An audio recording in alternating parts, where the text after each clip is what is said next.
All right, welcome back. Welcome back. So let's start going through what we have for you this hour. Number the kind of agitation led to dying of over 30,000 people, Ojutokan claimed. And he happened to be former governor of Abia State, where Mazameko come from. And he claimed that he's one of those who have voice in Eastern parts. So this is one of the elder. This is somebody that is representing Indibo. Ojutokan that people used to respect has turned to something I don't know. You know, he remembered there was a time they pushed him to prison. I don't know what he did, but I have to do. I know that it has to do with corruption related issue, something like that. He was sent to prison, and then Masakan was calling for his release, no matter what. Likewise, many Biafrans. Today, he's one of those celebrating that Masakan has been jailed, have been sentenced, and all that. And he claimed that over 30,000 people lost their life for the agitation. Remember, the man, Ojutokan, is the one that introduced Bakassi. He's the one that initiated Bakassi in Igbo land. And he also, since he's good at statistics, I believe he has the list of people that Bakassi died under his watch.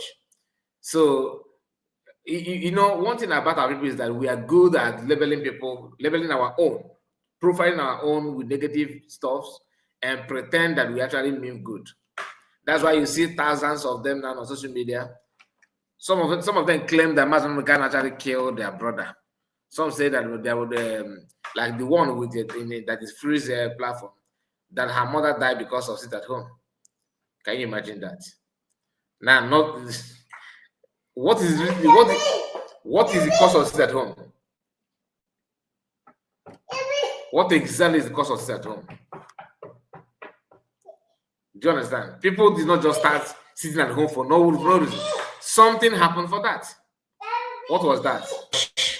Okano, watch him in the Senate floor where he was complaining bitter, like I said. You know, today he has forgotten all those things, despite the support from Biafrans, especially Madam Kano, calling for his release. And later he was released.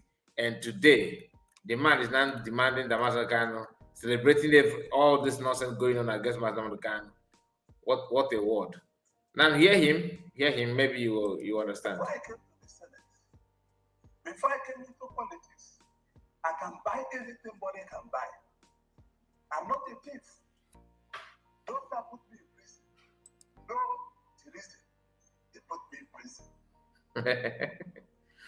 They took over all my businesses. I want to kill me. But I survived it. I'm in the Senate. Look at tears of Ojos Okan crying live. Today, he's now looking for a way to send an innocent man to the prison that he's cried that they sent him to.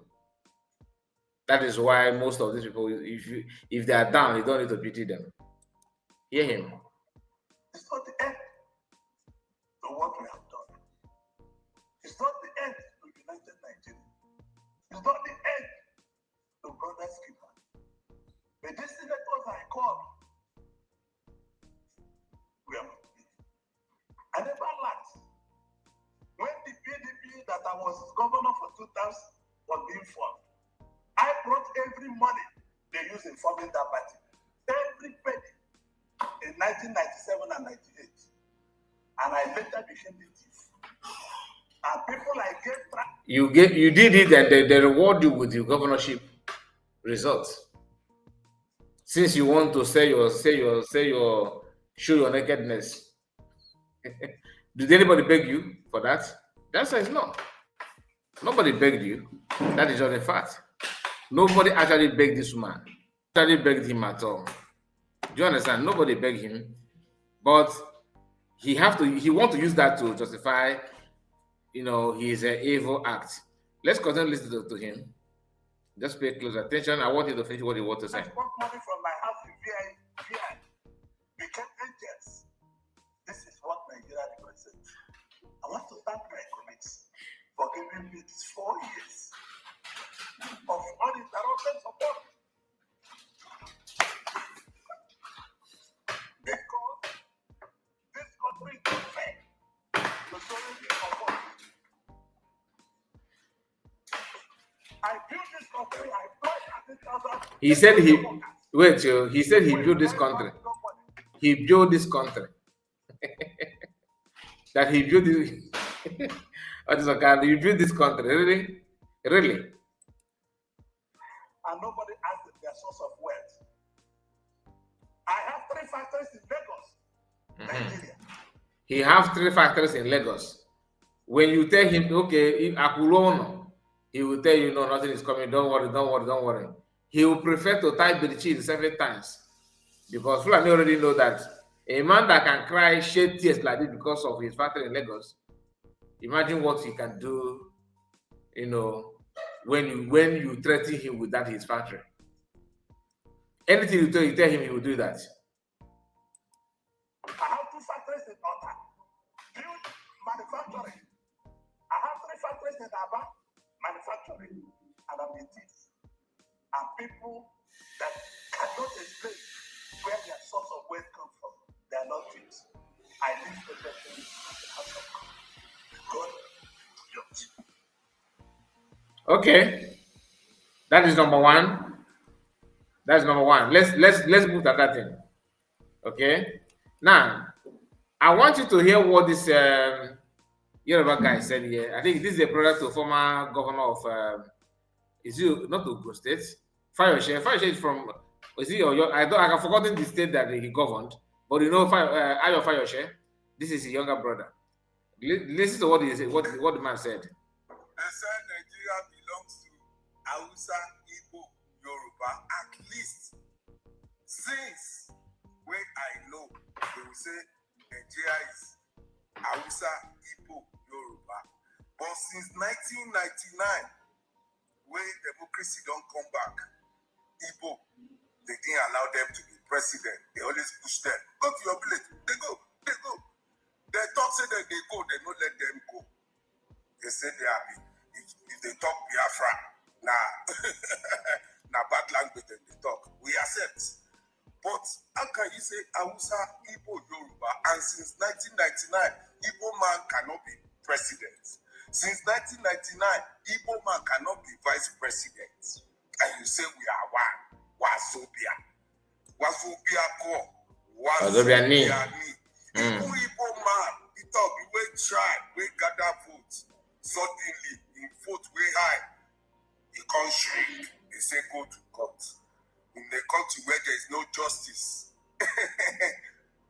Hausa, Igbo, Yoruba, my food. From Hausa, Yoruba, Hausa, so we move that Igbo way they put there. Because not just the user do 419. Igbo we no fit be vice president. Igbo we no fit be president.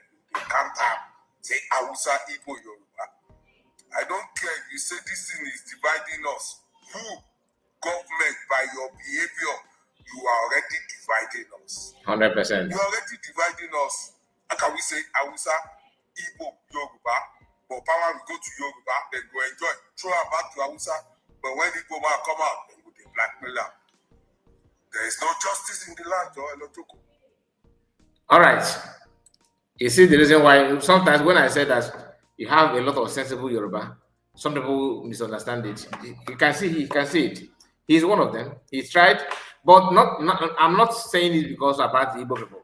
But if you see injustice, call it out too, because you don't know when the sin will be your turn. Now, one Yoruba, there's a Yoruba person that says something very, very, very interesting.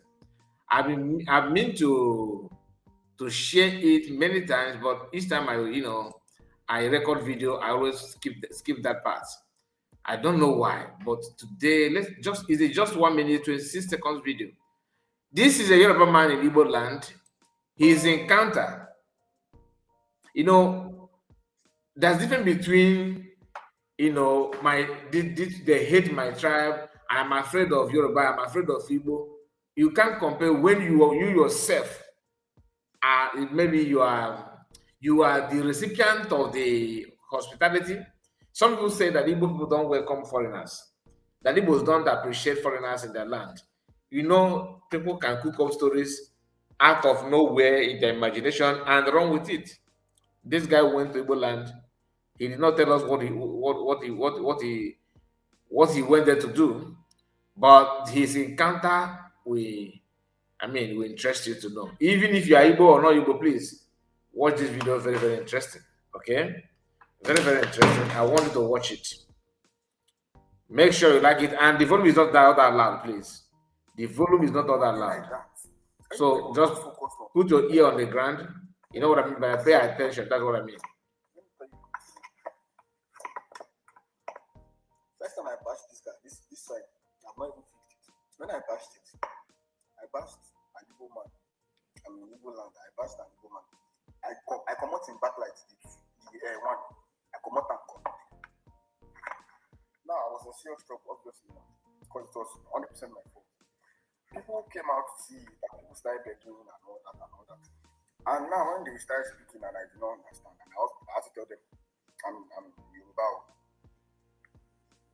Naturally, with everything online, you would think because I'm Yoruba, they would fuck me up.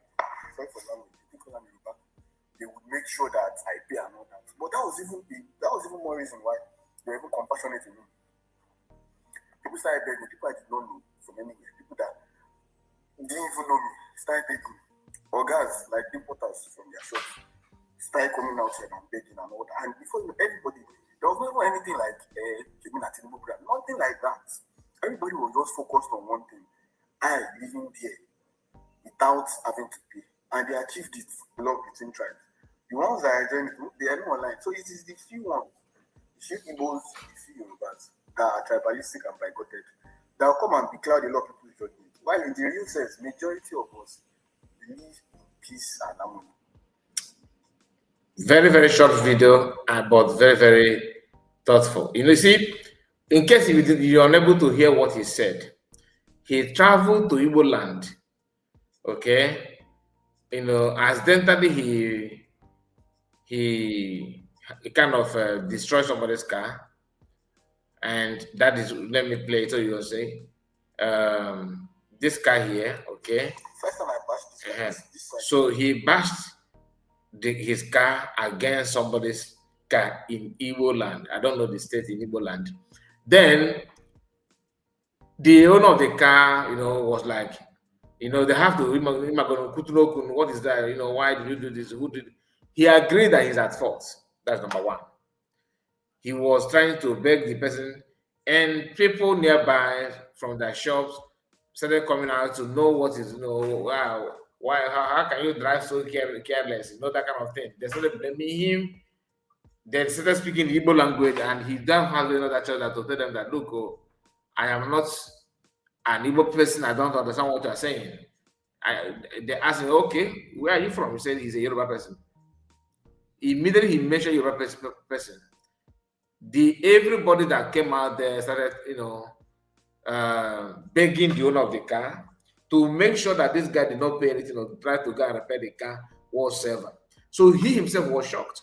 Based on what is on social media, Igbo this, Igbo that, or Igbo this, or this, those banter. In his mind, he thought that once they know that he's a Yoruba person, judging by the way Tinubu, stole this mandate, he himself said it here, that he thought that they would say that, oh, Tinubu your brother, Tinubu your brother, you understand? Judging by the way Tinubu stole that this mandate and claimed that, start singing on your mandate you shall stand. But the origin of the mandate is actually P2P. So, but that's the story for them. So he was expecting them to throw more hate. But that is the reason, for the fact that he's not even an Igbo person, made it possible for him to go out from that vicinity without paying anything. That is hospitality from Igbo land. When we talk about this, some people say that you are bragging, you are trying to elevate your tribe. But that is not true. You have to go to Igbo land to witness it. Then you yourself will be the judge, not me. Do you understand? I don't want it to be too long. Please tell me what you think about it. Do you have anything to say about it? Is there anything? Have you encountered any Yoruba person or outside person? What do they tell you about the hospitality in Igbo land? And Others are kind of claiming that mass Kanu agitation lead to 30,000 people dying. What do you have to say about that? I would like to hear from you. God bless you and see you again. Bye bye for now. Take care.